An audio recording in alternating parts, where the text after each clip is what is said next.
Okay, everybody, we're here with FE Mag, and we are going to be talking about data centers. Now, this was a tough article to write. This is going to be October of 2025. Um, I have never had a data center fire. Now, I've had plenty of events at data centers and done a lot of work responding to situations, but never a fire of substance or anything like that. But these things are becoming really a hot button for the fire service and something where we really need some help from industry. And we're lucky that today we've got Dennis Cronin. He is really what I would call an expert at legacy as well as modern data center designs and how they function, how they used to function, how they function today. So the honest truth of it, I really did lean on Dennis heavy for information for this article. And the article is reflective of really a combination of the information from Dennis Cronin, as well as Loudoun County Fire out of Virginia, which couldn't be here with us today. But we've got Dennis, and Dennis, if you wouldn't mind introducing yourself and maybe a little bit of your background. Okay, my name is Dennis Cronin. I've had the honor of having a very successful career for 50 years in data center industry, of which I'm very proud. Founder of 7 by 24 Exchange, one of the leading industry nonprofit organizations that is all about sharing information about data centers and helping people learn how to get into the industry and have successful careers. Yeah, Fantastic. currently, I am a board member of the Mission Critical Global Alliance, which is strictly about workforce development. We are standing up data center programs at multiple community colleges and universities around the country. And that is scheduled to really grow in the next year because of the data center growth. We need knowledgeable, educated people into the data center industry, mostly because of what you just explained. These hyperscale data centers and even the legacy data centers require people to operate them. Maybe not a lot of people, but they need to be very knowledgeable. It's a multidiscipline approach. Yeah, you need to learn about fire systems, but you also need to know a lot about electrical, mechanical, architectural, structural, and any of the many other disciplines that go into data centers.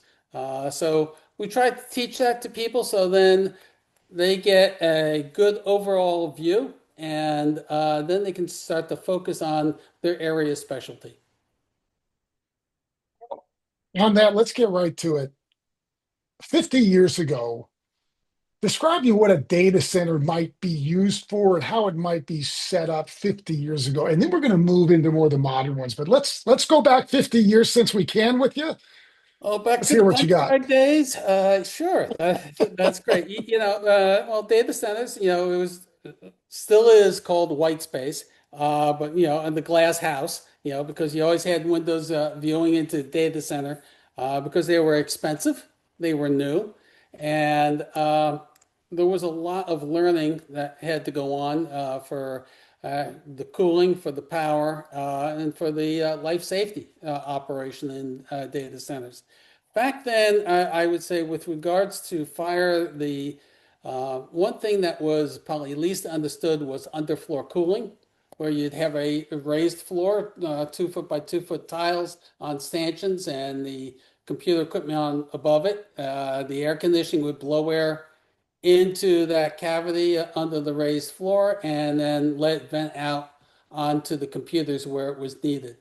Um, that is the old way of doing things. There's still many data centers being built today with raised floor, but that seems to be waning because of the weight of the newer equipment. You're talking about racks that exceed 6,000 pounds, whereas back in the old days, maybe it was a couple 100 pounds. It's basic physics. You've got something of greater weight, you've got to support it more. Ask you this. A data center back in the 70s, when they would have a fire, again, as infrequently as they are, what was the cause then versus kind of the causes that we're seeing now? Well, the causes are really no different. I mean, in the early days, you could walk into a data center and see an immaculate operation. You could go next door and walk into another data center that had, laser printing going on inside the data center that would have boxes of cardboard all stacked up around the computers. It comes down to the quality of the team running the operation. Were they knowledgeable? Were they sensitive to what was going on? I mean, I went to many data centers early on when the high-speed laser printers started coming out, where you'd have 2,500-pound rolls of paper that would be feeding the laser printer to print out monthly statements because everything back then was mailed out. So it was a lot of printing, and you know when you have all of that material, now you've got products of combustion, you've got a lot of dust, and it's surprisingly, we need to understand that, the driving force for a lot of these operators has nothing to do with fire safety. It has to do with economics. Okay. And when they started to realize that the paper dust was costing them too much time and labor, inside having them inside the data center, they moved them out into other rooms. And got the products of combustion away from the high cost computer equipment. Back then, the mainframes and the disk drives. How can you have dust on a disk drive? It will not read the data, and that causes them all sorts of problems and interruption and cost of repair and downtime, and lack of service.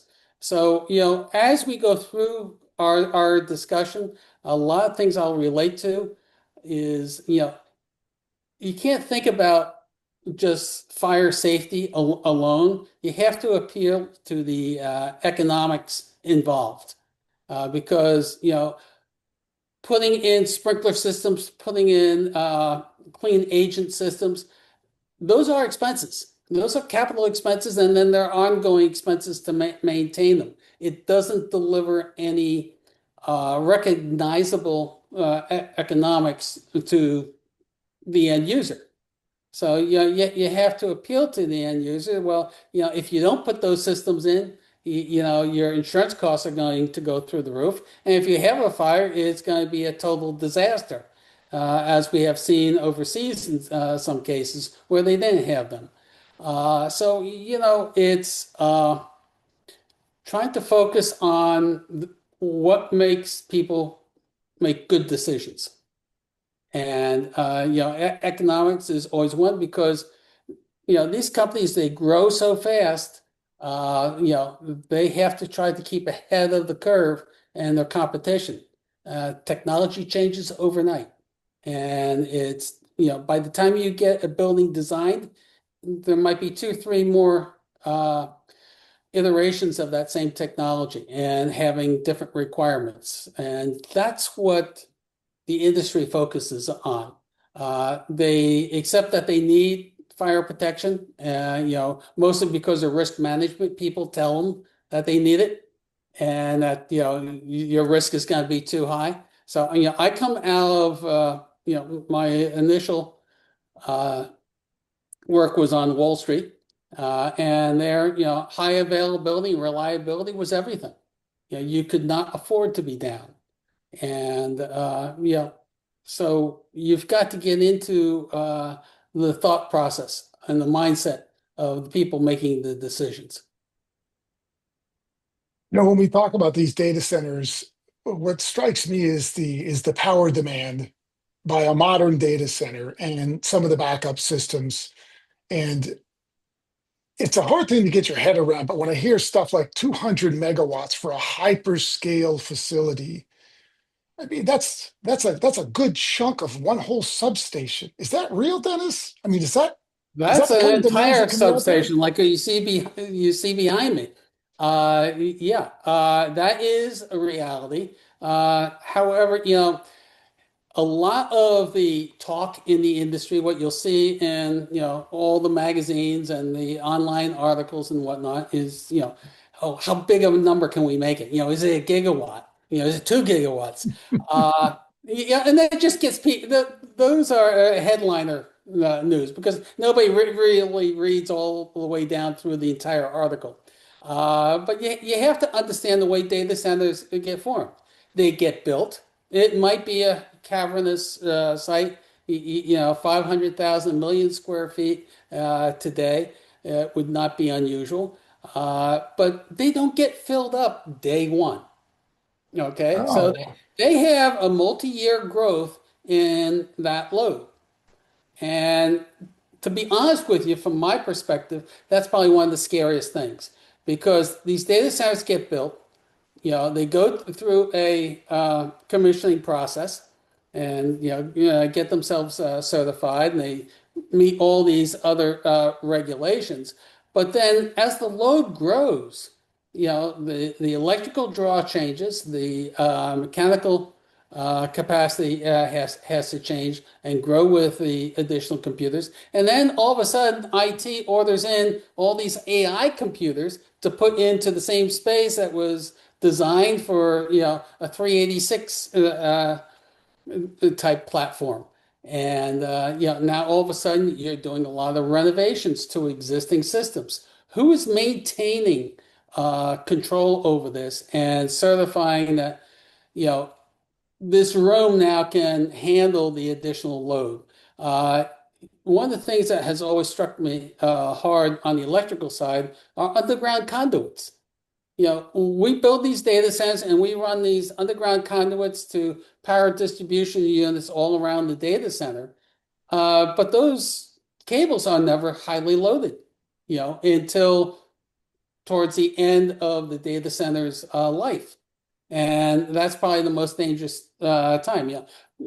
Did somebody scrape off the insulation? Is there water in the conduits that is getting heated up and now is steaming up through the conduits into the electrical equipment? So there isn't regular recommissioning of data centers. There are adds, moves, and changes that are constantly being made every day of the week and loading up. Now enter in AI. AI is really putting a stress, whether it's a fully loaded data center or not. But data centers of years past were excellent base loads for the utility. Utilities loved them because it was a steady load all day long. Now in comes AI, and because you've got all of these chips constantly loading up, dropping offline, loading up, dropping offline in milliseconds. Now you've got a lot of stress on all your transformation, all your power lines. You can have a swing, of 100 megawatts in a facility, in the bat of an eye, and that could be happening all day long.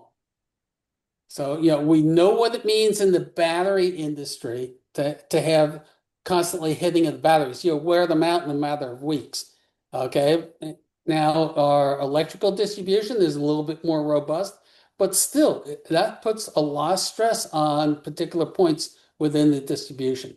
And we have to be aware of that. And, it's going to be a challenge to develop modern detection systems that can detect the effects of this new way of drawing power off of our existing systems. you said something kind of interesting there with something that struck me was the they go through a commissioning phase, which is okay, we're getting our C of O, we're ready to do business. You've described that as like that maybe the lowest baseline draw that this facility sees with the expectation of constant evolution. Like this system is never really static. It's evolving and Right. it's built to evolve. But that high pressure, high visibility commissioning phase really kind of happens once, and then we're Yes. building. But you will find with the most of the major hyperscalers, the big five that we all talk about in the press, they will commission that up to full load. But the thing is, as we understand for emergency generators, until you run them at full load for 8 hours or more, they're not hitting their peak uh, heat cycle. Okay, because you got to heat up that iron. The same with transformers and same with electrical feeds. They have to be stressed over a long period of time before you know whether they're good or they're in the process of failing. So they make every reasonable effort possible to really stress that because they don't want to see a failure several years down the line. Honestly, I think the failures are more common from adds, moves, and changes to the facility over the first 5 years. Uh, After 5 years is when I see, with the exception of infant mortality, after 5 years, that's when you start to see other things starting to fail in the facility. Now, if you've got knowledgeable people running that facility and are dedicated to availability and reliability, they'll do the right thing and replace that equipment with properly rated equipment. If you're in a facility that does not have a lot of trained people who are, I had one facility that was run by a very nice person. He tried hard, but he was effectively, a housekeeper. And lightning struck a pole down the street, 4 second outage, and I said, "Why didn't the generator start?" Well, anybody with any basic knowledge of how generators are set up know that there's a set point for that generator not to start for so many seconds because you don't want constant false starts from the utility for when they have their momentary outages. So, he had a 4 second outage. The set point was 5 seconds, so he came up a second short. But the worst thing is that he was arguing with the battery vendor about battery replacements because this company was moving to a brand new tier 4 data center from the tier 1 that they were in a couple of months, and he didn't want to pay for new battery strings. He had 4 battery strings, all of which didn't exist because they had at least one bad cell. Most of them had multiple cells that were not functioning. So, again, if he had a little bit of knowledge, he would have known his risk. He would have gotten that battery vendor to at least replace cells in 2 of the 4 strings. And there are ways to save money, and when you do that, you have to recognize what your risk is. Okay, and the same thing is, you run into a lot of facilities that just do not have shipping and receiving space. So equipment comes in, it gets deposited, at the front door of the data center, inside the data center. It's all wrapped in cardboard, for protection and whatnot. And they take an additional risk when this equipment is sitting there.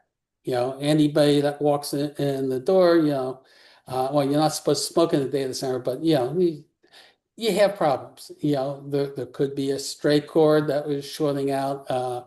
Multiple things that can happen that you never think of.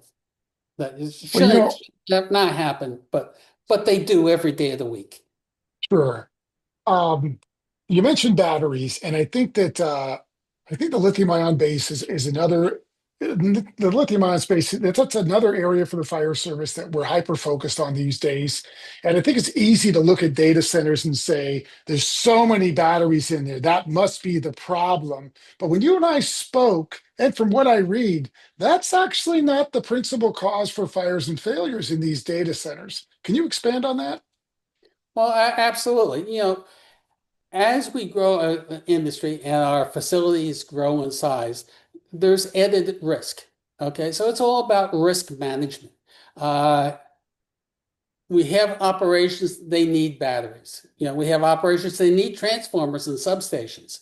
All right, each one of them is a risk, and how they are installed and to what specification are they designed, and are they specified properly for how they're going to be used. The same thing is true of batteries. Everybody talks about lithium ion batteries. Well, you have risk whether it's lithium ion or gel cell or a VRLA or any of the 50 new types of batteries that are coming to market, some of which are, in their proof of concept phase right now. Uh, and they all recognize what are the risks and how does each of the different technologies address the risk inside of a data center. But more importantly, is just inside the data center, it is inside a facility, an enclosed facility. Because quite honestly, I see there is more risk for people who will put a laptop inside of a computer rack and let it sit there running with its battery, always on charge, then probably a large battery system down in the battery room or in the battery cabin. So you've got to look at, small batteries versus industrial manufactured batteries versus commercial or even something less than that. Uh, you know, it's all about risk management. It isn't necessarily one brand versus the other, one design versus the other, but different designs have different risks. And you just have to be knowledgeable about what that risk is and understand how do you take care of a runaway battery. The way you address it with a wet cell battery is entirely different than how you address it with a lithium ion battery. And quite honestly, there's probably very few people that have the expertise to know how to do it differently.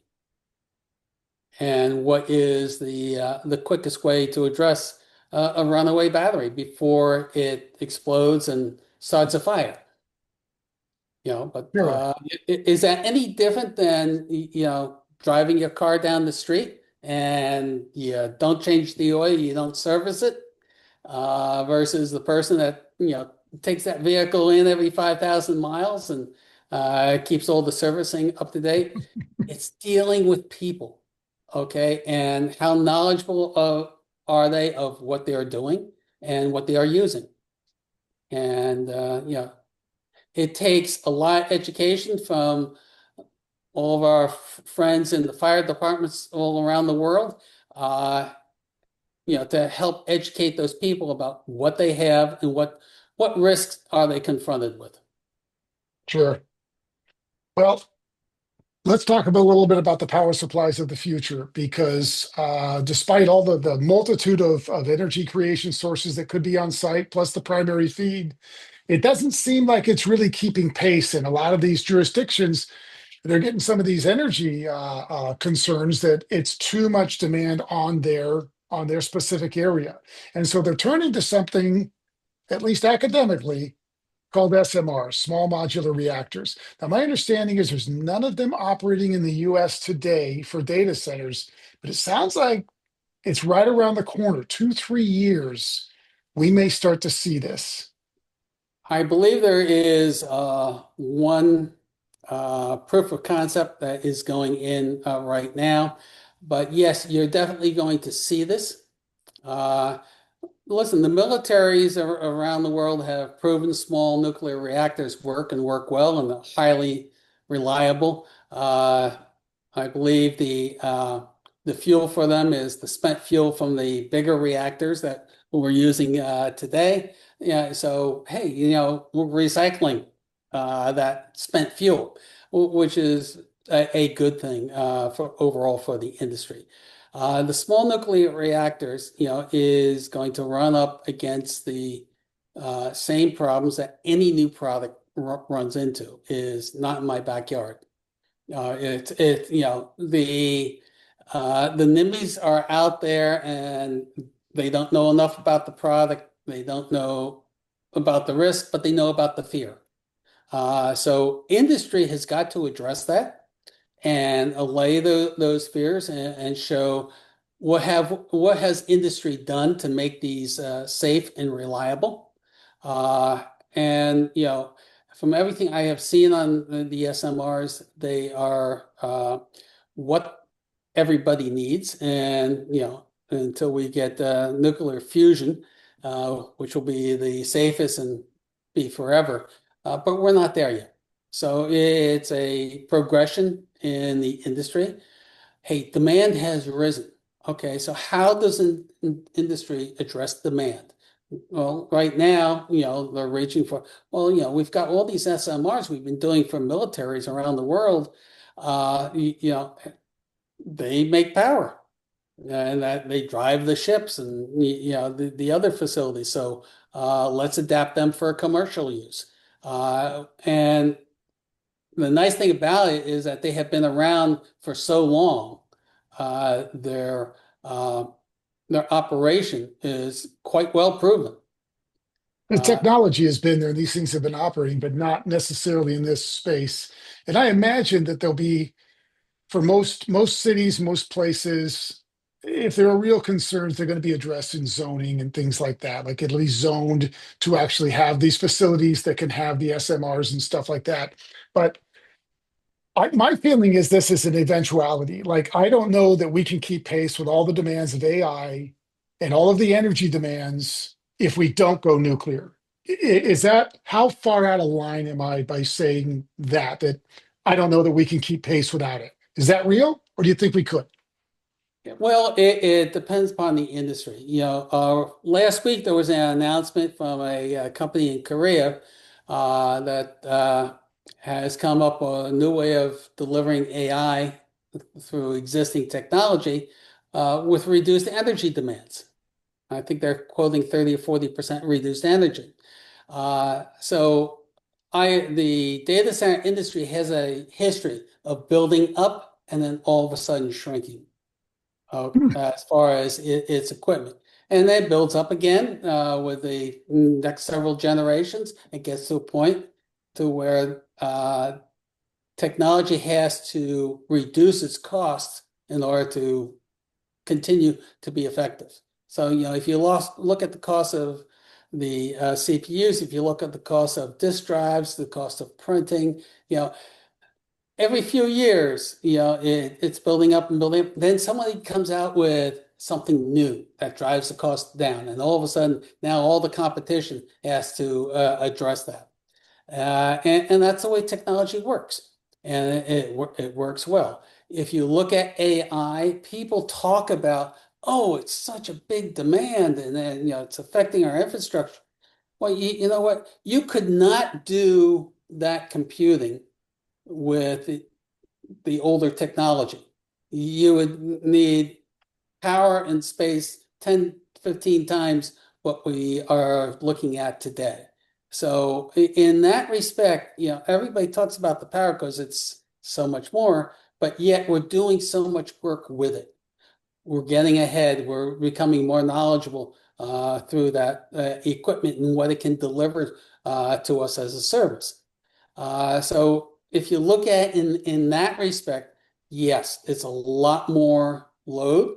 Uh, there are areas of the country that are out of capacity. Those utilities just haven't grown with the demand that all of a sudden has hit them. The other thing that I think that you will see is power will become so tight. Companies are going to start going back to distributed processing. So there's a lot of uh, captive power in the utilities all around the country. It's power that is delivered but can't be used because the load is not there. They don't have the wires to distribute it over to the brand new big data center. Because it's 200 kW here, a megawatt there, and it's all over the distribution network. So you're going to start to see a lot of companies start to capitalize on that and say, okay, where is the stranded power? How much is there of it? And hey, I'll put a data center in an existing building over in that area.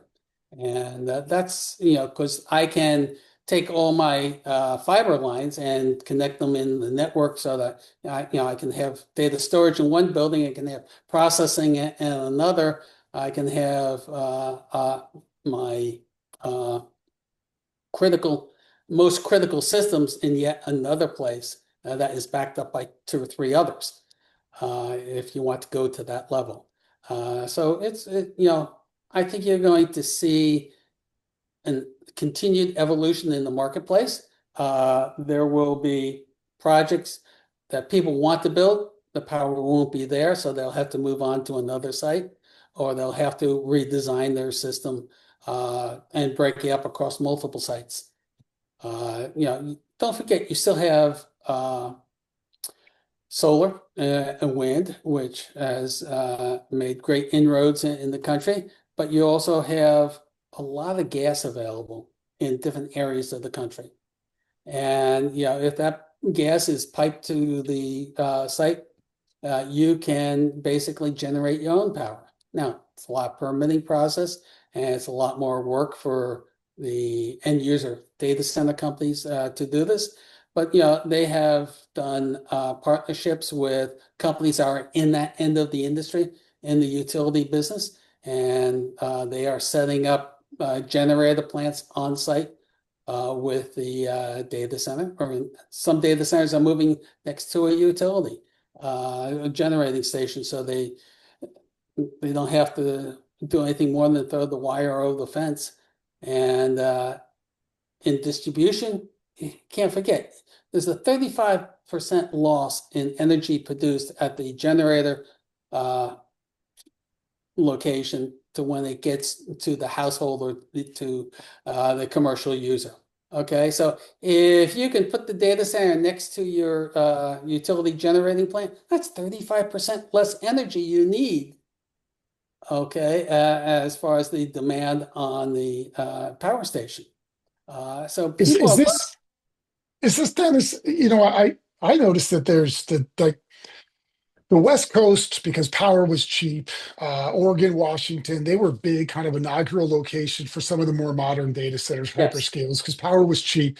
But one thing that I noticed, and a lot of the people that we talk to about data centers, are kind of your rural fire departments. And all of a sudden, this data center comes in and they've got, maybe 20, 30 volunteers. That's the fight. That's your first in response right. company. And this data center gets plopped down. So, two questions. One, why is the data center, why would they locate out in the middle of nowhere? And then two, why would the community allow the permit or not have more pushback on the permit? Maybe that's the Okay. same answer, Well, but locating out in the middle of nowhere, it's less expensive to construct. This is a high capital cost building. Uh, Typically, the land is reasonably flat. You have better water resources for cooling, although technology is changing and less water is required for cooling of these facilities.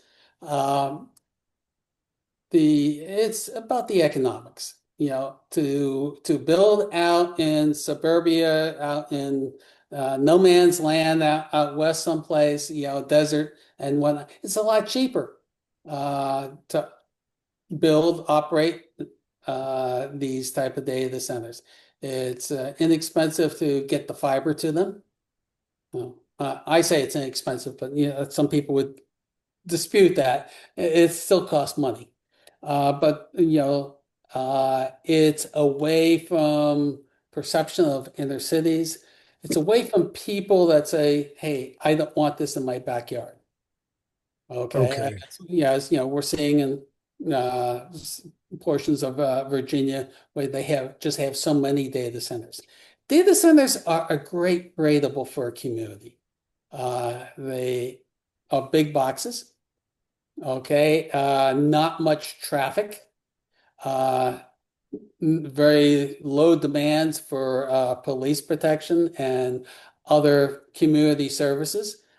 In that respect, they're extremely desirable. Uh, the people that work in data centers are typically reasonably well educated, knowledgeable people, and not the perception of the inner city types. So in that respect, it's very good. It's a high-end, well-educated group of people that are responsible for these facilities, which is why I talk so much about education, because that education is needed to operate them. Otherwise, they'll fall apart. Uh, so being out in the middle of the plains, in the middle of desert, uh, the underground salt mines, and if you're in Tennessee, under the airport, the other facilities inside of mountains, they are all good neighbors in that respect. I've heard complaints about noise, but that's the few times when the generators start up when the power goes out. I built a data center downtown Manhattan, actually several data centers down there, but in this one facility, it was the entire building. And one of the things that we did is when power would go out, we'd put lights out over the side of the building. We had 12 megawatts of generation. We could light up the entire neighborhood, and we did. Okay, for the few times that power was interrupted in that neighborhood. And that's all good. So, you have to look at the economics. You have to look at, okay, well, gee, I can put a big safety fence around this facility in a downtown environment. You can't. I Right. remember back in the 70s, there was apparently a write-up about a data center in London. And, London has a lot of small alleys. So one night someone pulled up in a box truck back to the side of the facility in the alley. Uh, they had concrete block up about 8 feet. Well, above 8 feet was just metal siding. So they cut through the metal siding, sold some computer equipment, and took off. So you go out where you have a couple hundred acres around you. Well, you can control your security better. Uh, there are pros and cons. I think you're going to see many more of the data centers move into the city centers and help rejuvenate those centers, uh, where they haven't had data centers before. I mean, I look at downtown Manhattan, and the number of data centers just on Manhattan Island is enormous, but they're all hidden in all these facilities, all these skyscrapers. Sure. And now that's a different type of risk and protection that you have to take. If you took that same data center and you moved it out into, the woodlands of New Jersey, it's a different type of risk environment. You can control, fence in, put your uh, fortress up to keep people out. And downtown Manhattan, well, nobody knows you're there. So, you don't have that type of security risk. Kind of the power of illusion. It's there, but you're Exactly. not aware of it. Yeah. Well, Dennis, I can't thank you enough for all your help with the article and all the information. And I think that people are going to want to talk to you in the fire service about this topic because the fact is we don't really understand it. And Dennis, how do they get a hold of you? Well, one way is on LinkedIn. You can always find me there. Uh, my number is 908 227 email address is dcronin@mcgalliance.org. And any of those ways, you're welcome to reach me. I look forward to talking to people every day because in this industry, there's not a day that goes by that you don't learn something new. Yeah. Somebody has a new idea, somebody has a new need, uh, or just some good advice. Well, this is So, this is a this is a hot topic, Dennis, and I know that the fire service is going to learn a lot from you. I sure did. And I look forward to the article coming out in October. We'll see what our readers think of it and what they think of the video. Dennis, I can't thank you enough. And for our listeners out there, I want to thank all of you for continuing to make energy hazard training a priority. Dennis, any last words? I want to thank you and all the viewers for you listening and for the time. This is an evolving process. Okay, what our needs are today will change tomorrow. So we have to keep up to it. We have to refresh the knowledge, remember the way it was in the old days, and build upon that for what our new demands in the industry are. Absolutely. All right, Dennis, thank you so much. FE Mag, time to amplify the message. Now, Loudoun County out of Virginia, they have one of the best draft responses for data center incidents that I've ever seen. And they share that document. So if you reach out to Loudoun County Fire of Virginia, they will share that document with you. So I want to thank Loudoun County for helping out with crafting this article. But the article really spoke to modern data centers, which is big energy. This is Dennis Cronin said this again and again. There's a couple of things he said. One, energy is your real challenge. The batteries are going to be a piece of it. What it really is the massive amount of energy feed that's coming into that space. And everything there is about proximities, which means your transformer rooms and things like that were traditionally located on the perimeter of the building are now located forward in the building. Firefighters are having to unknowingly get closer and closer to big energy that's moving through the building at high voltage to its final destination before it is actually reduced down and chopped up and spread out. That's the proximity issue. You're generally dealing with three different types of suppression systems that are passive and water based. And again, multiple redundant energy sources from wind turbine, photovoltaic, diesel, natural gas, and then your primary principal electrical energy feed. And then, of course, lithium ion batteries are the backup system for today. But there's a legacy component that I really didn't cover in this article, which is why we've got Lieutenant Chris Towski here from Cambridge Fire Department. He's really familiar with these topics, especially as it applies to legacy. And I really want to hear your thoughts, Chris, on how long have these things been around and how have we responded to them in the past? Because they're still in service, right? And we've still got legacy data centers, don't we? Talk Yes. to me about what you're seeing. Well, first of all, thanks, Chris Green. Thanks for having me. It's always a pleasure having conversations with you. Be always willing to help. Love getting, providing some perspective. My perspective here is more is what we see, certainly in this region in the Northeast. Not that there aren't more modernized data centers being put in, but we see still the legacy ones, as you would mention. We still see the legacy ones still built. We have two quite large ones of the high-rise fashion next door to each other. One is by Verizon, one is by AT&T, in what's known as the East Cambridge section of the city of Cambridge. Time-wise, they've certainly been there longer than me. I've got 30 years here, and I'd say they've probably been there 130 years, ever since, Alexander Graham Bell first did what he had to do. Sorry for the background noise here. We got a mechanic shop that's here. But outside of that, the concerns that I've always had, and we've done very minimal training in the aspect of, you get in there and you want taking a tour and you're having folks explain to you, well, this is this room, this is this area, this is what kind of goes on here, and it's all well over your head. You don't know what you're really looking at.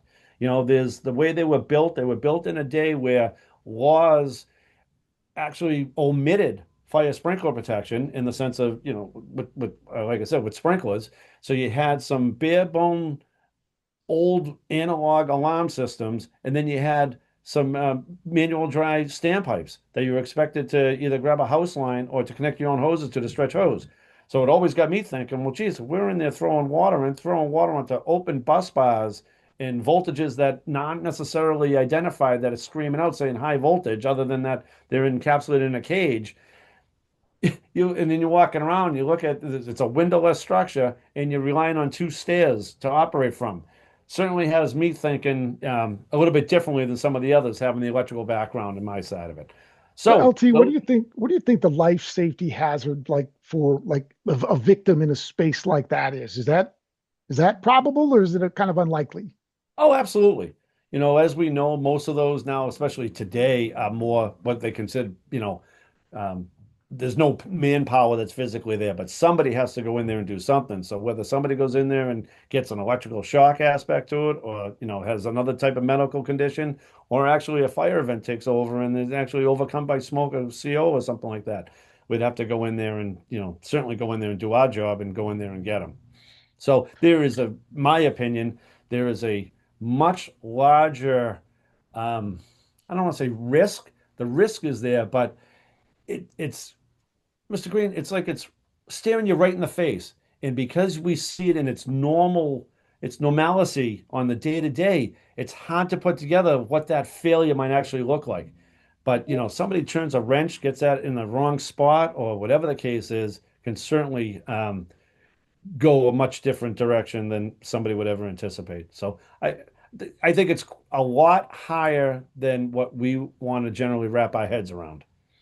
Well, when I think about a modern data center and I think of the layering of redundancies and everything they're doing to really just keep that building functioning properly, the modern engineering really makes those things so much less prone to fires.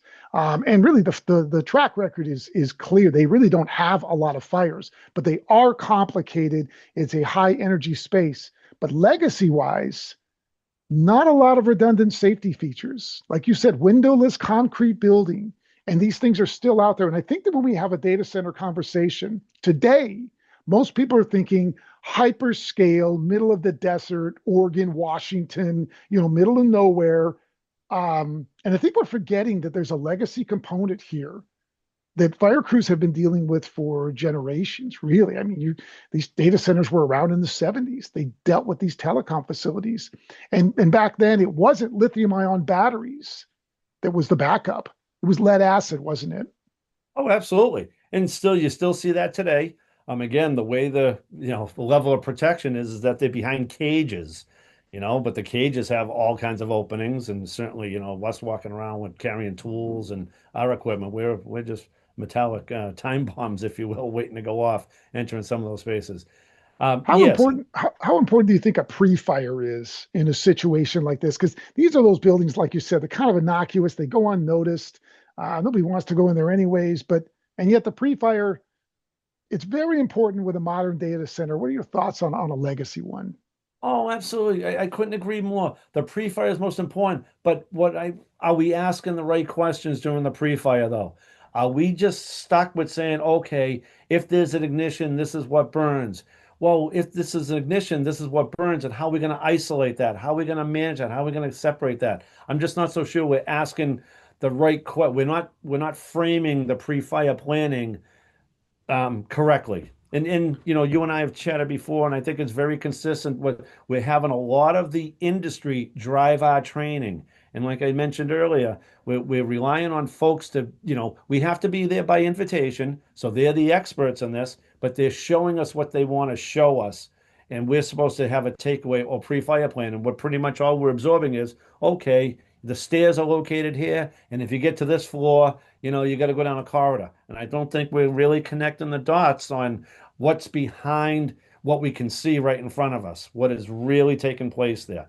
You know, um, Legacy properties, some of them are going to be some retrofits. One of the ones, actually, both of the ones that I was showing you on that Bench Street, they both were retrofitted because Massachusetts had the high rise requirement that they had to do fire protection with some, minimal limited sprinklers, and even some sprinklers were modified out through the way the law is written.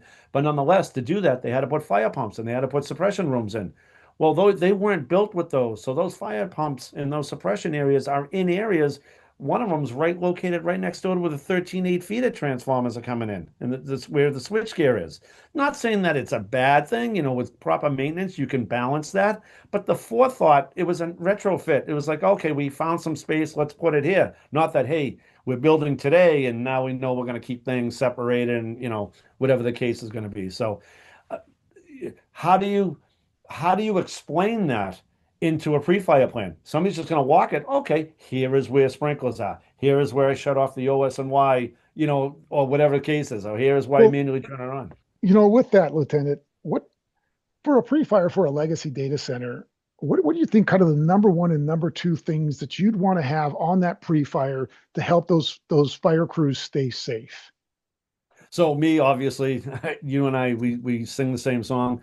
It's isolating the energy, identifying what the energy is, how knowing what we know, how significant, why we need to know that, and how to be able to manage that, how to be able to isolate, how to be able to get to it timely, and get to it, and even get to it in when there's smoke obscurement or whatever the case is, if you get some heat transfer that you're trying to deal with in a firefighting condition, it's getting to that and then not know only knowing, okay, well, hey, I got normal power.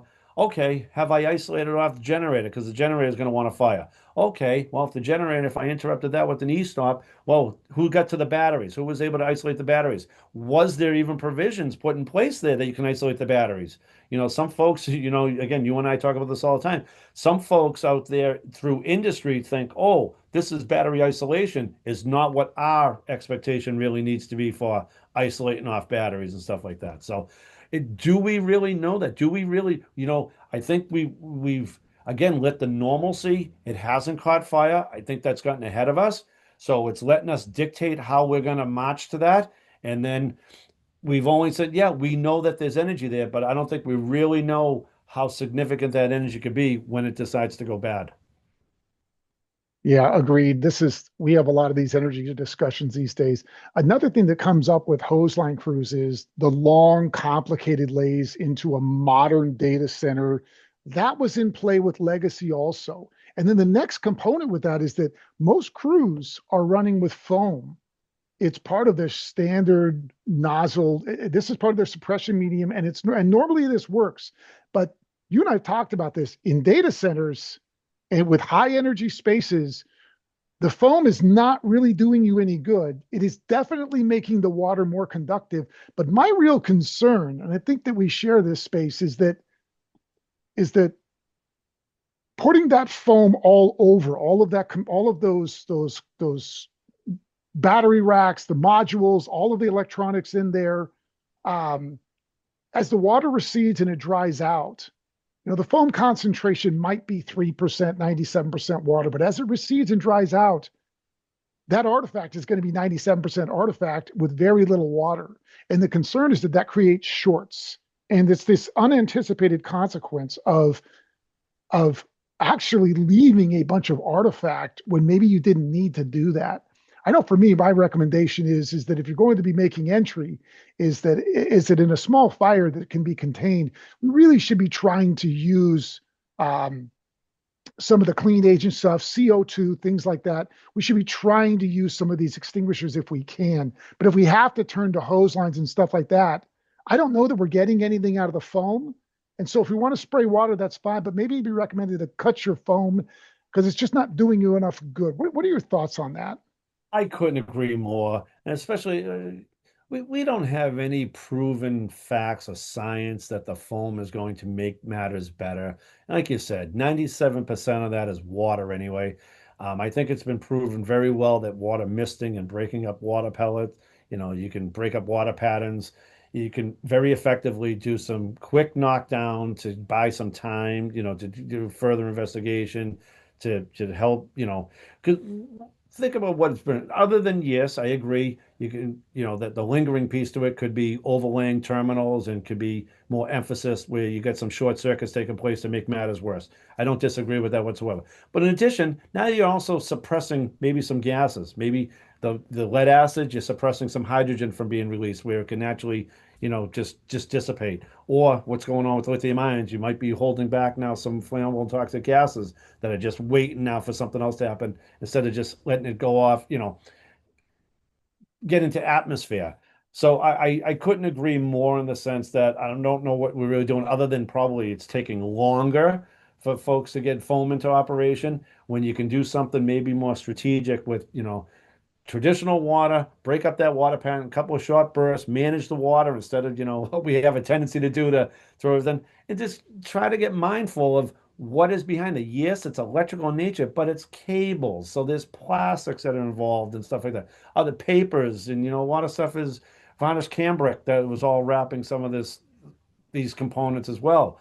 So that's some of your traditional, class A combustible aspects, that you need the water to manage that. So I think getting more focused and tuned and getting some of this stuff, trying to reinvent the wheel in certain aspects on stuff, trying to think we're going to have the better sliced bread. I think if we could still emphasize on use what we have, we bring water with us, it's much more readily available. A lot of times it's in-house. Let's see how we can get that into play and manage it accordingly. Start getting programs and science driven. And the science is, we're seeing a lot of that taking place is now in the code and standard world, getting into some of the front end of stuff, that'll be in place before fire department response. So we're already starting to see that. You'll see that facility at some point. We're talking about where water misting is going to take place for controlling a potential transformer fire, 107 feet below ground. With that, I think that's a good place, especially it's second nature for us in the fire service. Let's stick with that. Let's move that forward and let's see how we can improve on that. Let's get some good programs and get better standards out there to improve on that. And then, yeah, maybe there is a home for water additives. I don't disagree with them. I don't think there isn't a place for them, but let's not just have that focus point of, oh, somebody sold me a good idea and this is what I'm going to do going forward. Let's really get the science support behind it and let's practice it out there in the streets. Sure. I mean, it is true that fundamental tactics are they're still serving us very well. We're not going to really widget gadget our way out of this issue. There is definitely a difference between legacy and modern data centers as far as the challenges. And I know for me, and just looking at the data and doing the research on the number of fires that we've had in these spaces, we're not having a lot of them.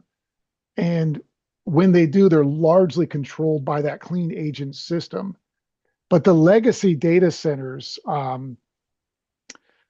those ones were always troubling. And when you look at what might burn in there, again, it's electronics. It's not your traditional, combustibles. It's all of the electronics and things like that. And so when I think about the energy challenges, they are real. And I think you're right, LT, that securing that power as soon as possible, recognizing that there's a redundancy component to it and being mindful of that. And then if there is no life hazard in that space, we're not going to be making entry into that space. It's simply an electronic garbage fire. And I think that's something that can be hard to do for some crews, is to recognize that there is no life hazard in this space. And so a well-involved advanced fire in one of these spaces is simply not prudent. It just isn't. Right. So what's interesting though, you brought up a couple of things. And again, like I mentioned earlier, I don't have much experience with the modern, but now here it is. It seems like maybe some past lessons learned, maybe the modern are supposed to give that appearance, that they're supposed to be better. And maybe to some degree they are. But let's look at it this way though. Our legacy ones are going to now turn into those modern ones at some point down the road.